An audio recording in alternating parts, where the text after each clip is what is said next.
Hope you see the previous part of the video. Today we are going to learn about Iqbal. Part 2.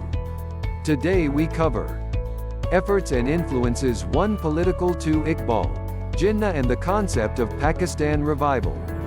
Of Islamic polity 1 patron of Tolu-e-Islaman most interesting literary work 1 Persian 2 Urdu 3 English 4 Punjabi. Let's start. Efforts and influences. Number 1. Political. Iqbal first became interested in national affairs in his youth. He received considerable recognition from the Punjabi elite after his return from England in 1908, and he was closely associated with Mian Muhammad Shafi. When the All India Muslim League was expanded to the provincial level, and Shafi received a significant role in the structural organization of the Punjab Muslim League, Iqbal was made one of the first 3 joint secretaries along with Sheikh Abdul Aziz and Maulvi Mahbub Alam. While dividing his time between law practice and poetry, Iqbal remained active in the Muslim League. He did not support Indian involvement in World War I and stayed in close touch with Muslim political leaders such as Muhammad Ali Jawhar and Muhammad Ali Jinnah. He was a critic of the mainstream Indian National Congress, which he regarded as dominated by Hindus, and was disappointed with the League when, during the 1920s, it was absorbed in factional divides between the pro-British group led by Shafi and the centrist group led by Jinnah. Unreliable source? He was active in the Khilafat movement and was among the founding fathers of Jamia Millia Islamia, which was established at Aligarh in October 1920. He was also given the offer of being the first vice-chancellor of Jamia Millia Islamia by Mahatma Gandhi, which he refused. In November 1926, with the encouragement of friends and supporters, Iqbal contested the election for a seat in the Punjab Legislative Assembly from the Muslim district of Lahore and defeated his opponent by a margin of 3,177 votes. He supported the constitutional proposals presented by Jinnah to guarantee Muslim political rights and influence in a coalition with the Congress and worked with Aga Khan and other Muslim leaders to mend the factional divisions and achieve unity in the Muslim League. While in Lahore he was a friend of Abdul Sattar Ranjor. Number 2. Iqbal, Jinnah and the concept of Pakistan. Ideologically separated from Congress Muslim leaders, Iqbal had also been disillusioned with the politicians of the Muslim League, owing to the factional conflict that plagued the League in the 1920s. Discontent with factional leaders like Shafi and Fazl-ur-Rahman, Iqbal came to believe that only Jinnah was a political leader capable of preserving unity and fulfilling the League's objectives of Muslim political empowerment. Building a strong, personal correspondence with Jinnah, Iqbal was influential in convincing Jinnah to end his self-imposed exile in London, return to India and take charge of the League. Iqbal firmly believed that Jinnah was the only leader capable of drawing Indian Muslims to the League and maintaining party unity before the British and the Congress. I know you are a busy man, but I do hope you won't mind my writing to you often, as you are the only Muslim in India today to whom the community has the right to look up for safe guidance through the storm which is coming to northwest India and, perhaps, to the whole of India.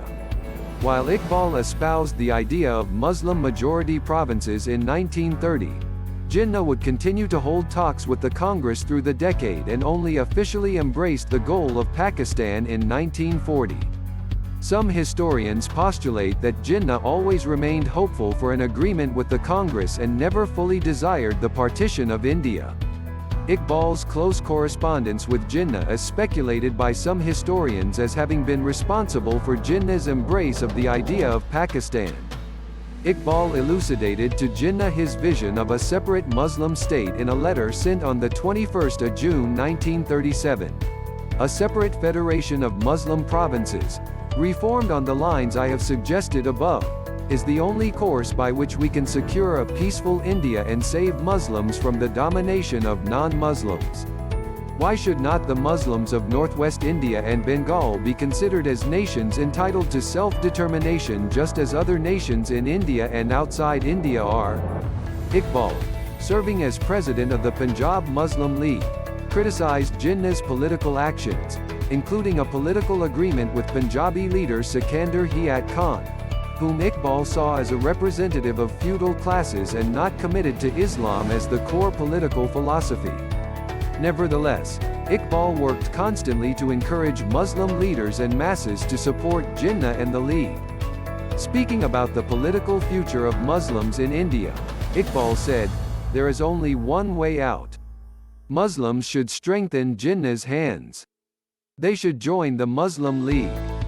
Indian question, as is now being solved, can be countered by our united front against both the Hindus and the English. Without it, our demands are not going to be accepted. People say our demands smack of communalism. This is sheer propaganda. These demands relate to the defense of our national existence. The United Front can be formed under the leadership of the Muslim League. And the Muslim League can succeed only on account of Jinnah. Now, none but Jinnah is capable of leading the Muslims." Revival of Islamic polity. Iqbal's 6 English lectures were published in Lahore in 1930, and then by the Oxford University Press in 1934 in the book The Reconstruction of Religious Thought in Islam. The lectures had been delivered at Madras, Hyderabad, and Aligarh. These lectures dwell on the role of Islam as a religion and as a political and legal philosophy in the modern age. In these lectures, Iqbal firmly rejects the political attitudes and conduct of Muslim politicians, whom he saw as morally misguided, attached to power, and without any standing with the Muslim masses. Iqbal expressed fears that not only would secularism weaken the spiritual foundations of Islam and Muslim society, but that India's Hindu majority population would crowd out Muslim heritage, culture, and political influence. In his travels to Egypt, Afghanistan, Iran, and Turkey, he promoted ideas of greater Islamic political cooperation and unity, calling for the shedding of nationalist differences. He also speculated on different political arrangements to guarantee Muslim political power. In a dialogue with Dr. B.R. Ambedkar, Iqbal expressed his desire to see Indian provinces as autonomous units under the direct control of the British government and with no central Indian government. He envisaged autonomous Muslim regions in India, under a single Indian Union. He feared for Muslims, who would suffer in many respects, especially concerning their existentially separate entity as Muslims. Iqbal was elected president of the Muslim League in 1930 at its session in Allahabad in the United Provinces, as well as for the session in Lahore in 1932. In his presidential address on the 29th of December 1930, he outlined a vision of an independent state for Muslim-majority provinces in northwestern India. "I would like to see the Punjab, Northwest Frontier Province, Sindh and Baluchistan amalgamated into a single state. Self-government within the British Empire, or without the British Empire. The formation of a consolidated Northwest Indian Muslim state appears to me to be the final destiny of the Muslims, at least of Northwest India." In his speech, Iqbal emphasized that, unlike Christianity, Islam came with legal concepts, with civic significance, with its religious ideals, considered as inseparable from social order. Therefore, if it means a displacement of the Islamic principle of solidarity, the construction of a policy on national lines is simply unthinkable to a Muslim. Iqbal thus stressed not only the need for the political unity of Muslim communities but the undesirability of blending the Muslim population into a wider society not based on Islamic principles. He thus became the first politician to articulate what would become known as the two-nation theory, that Muslims are a distinct nation and thus deserve political independence from other regions and communities of India. Even as he rejected secularism and nationalism, he would not elucidate or specify if his ideal Islamic state would be a theocracy, and criticized the intellectual attitudes of Islamic scholars, ulema, as having reduced the law of Islam practically to the state of immobility. The latter part of Iqbal's life was concentrated on political activity. He traveled across Europe and West Asia to garner political and financial support for the League. He reiterated the ideas of his 1932 address, and, during the Third Round Table Conference, he opposed the Congress and proposals for transfer of power without considerable autonomy or independence for Muslim provinces. He would serve as president of the Punjab Muslim League, and would deliver speeches and publish articles in an attempt to rally Muslims across India as a single political entity. Iqbal consistently criticized feudal classes in Punjab as well as Muslim politicians opposed to the League. Many accounts of Iqbal's frustration toward Congress leadership were also pivotal in providing a vision for the two-nation theory. Number 1. Patron of Tolu-e-Islam. Iqbal was the first patron of Tolu-e-Islam, a historical, political, religious and cultural journal of the Muslims of British India.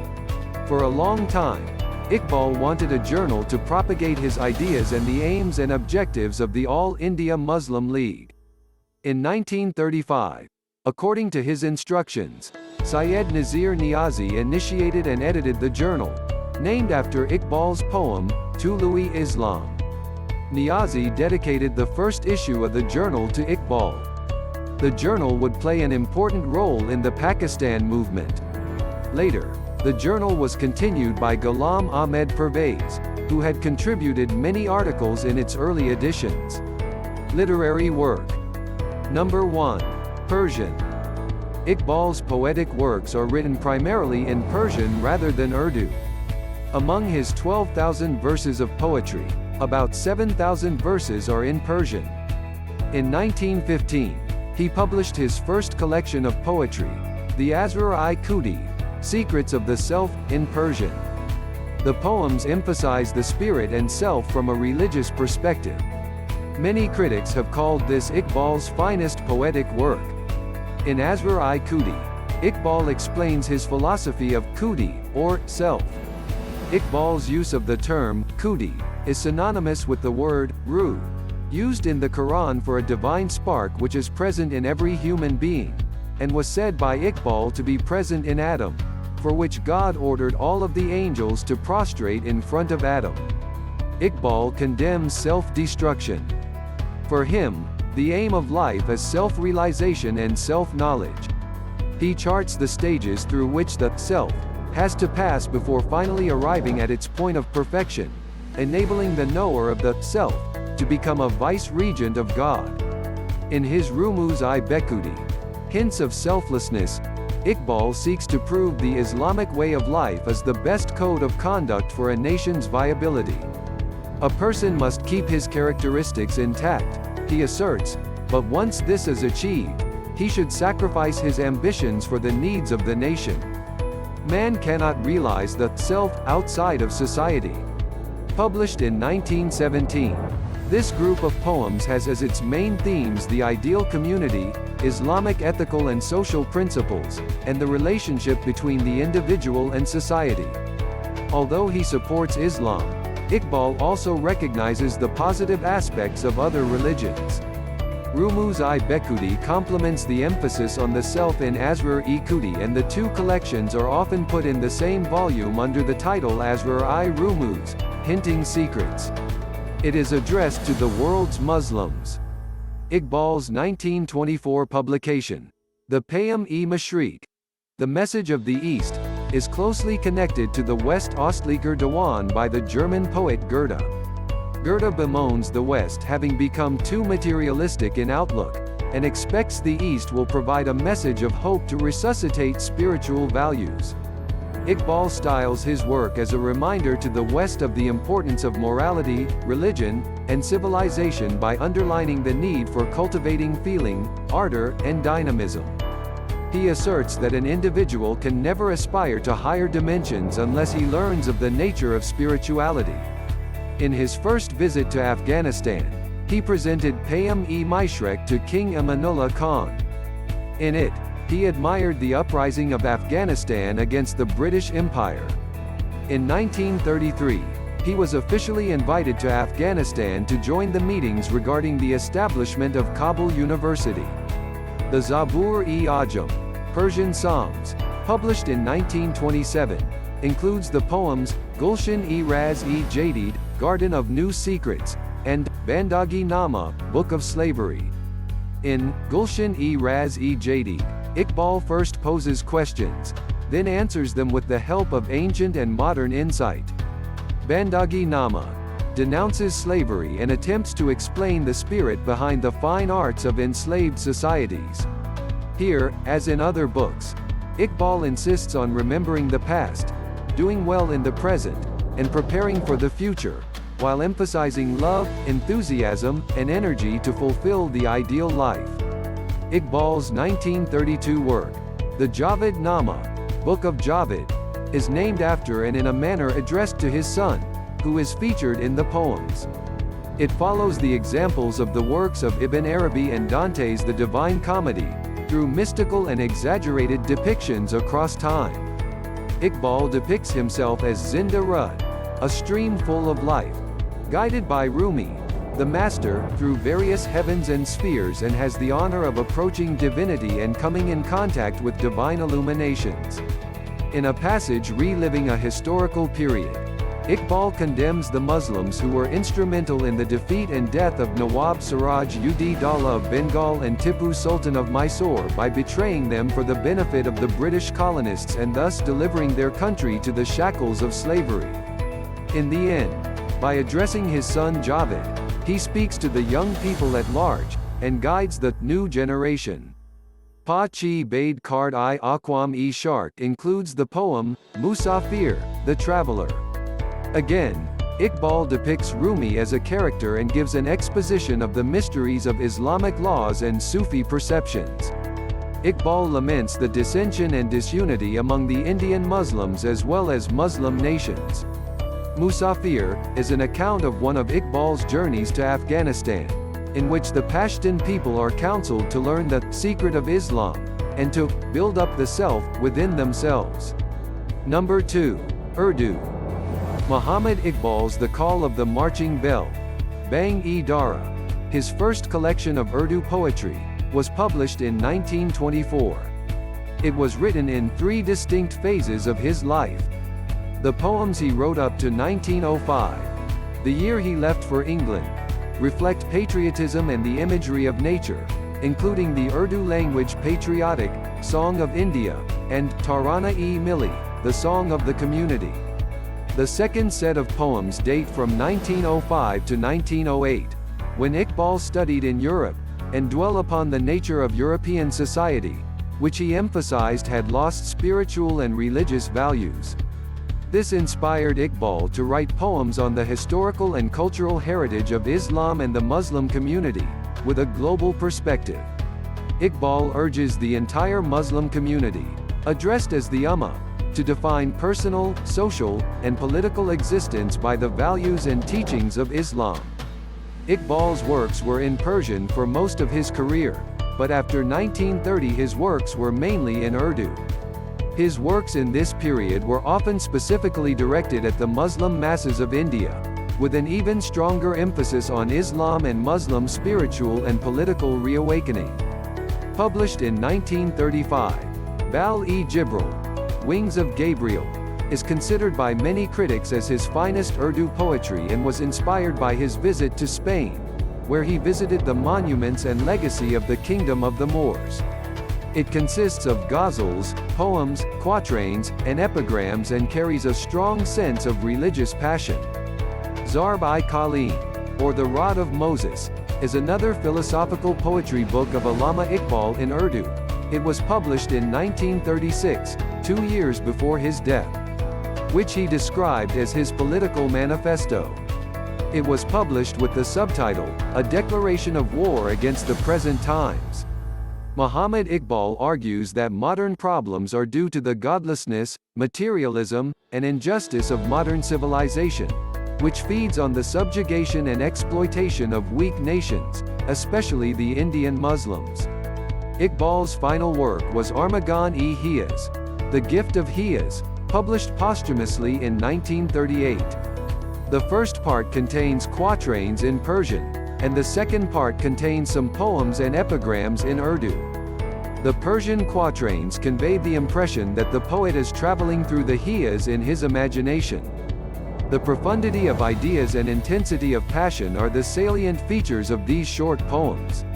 Iqbal's vision of mystical experience is clear in one of his Urdu ghazals, which was written in London during his student days.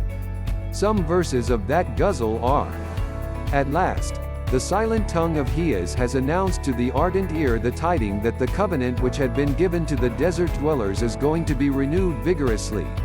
The lion who had emerged from the desert and had toppled the Roman Empire is, as I am told by the angels, about to get up again from his slumbers. You, the dwellers of the West, should know that the world of God is not a shop of yours. Your imagined pure gold is about to lose its standard value, as fixed by you. Your civilization will commit suicide with its own daggers. For a house built on a fragile bark of wood is not long-lasting." Number 3. English. Iqbal wrote 2 books, The Development of Metaphysics in Persia, 1908, and The Reconstruction of Religious Thought in Islam, 1930, and many letters in the English language. He also wrote a book on economics that is now rare. In these, he revealed his thoughts regarding Persian ideology and Islamic Sufism. In particular, his beliefs that Islamic Sufism activates the searching soul to a superior perception of life. He also discussed philosophy, God and the meaning of prayer, human spirit, and Muslim culture, as well as other political, social, and religious problems. Iqbal was invited to Cambridge to participate in a conference in 1931, where he expressed his views, including those on the separation of church and state, to students and other participants. I would like to offer a few pieces of advice to the young men who are at present studying at Cambridge. I advise you to guard against atheism and materialism. The biggest blunder made by Europe was the separation of church and state.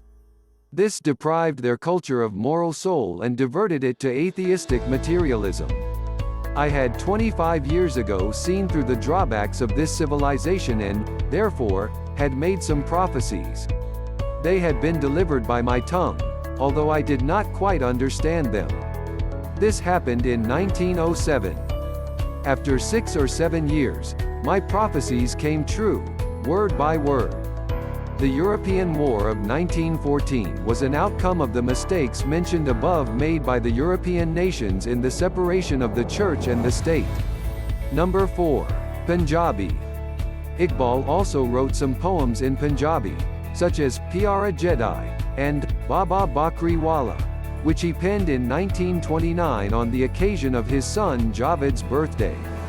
A collection of his Punjabi poetry was put on display at the Iqbal Manzil in Sialkot. Today we learn. Efforts and influences 1. Political 2. Iqbal, Jinnah and the concept of Pakistan. Revival of Islamic polity 1. Patron of Tolu-e-Islam. And most interesting. Literary work 1. Persian 2. Urdu 3. English 4. Punjabi. Hope you liked this video. Subscribe now for more informative videos.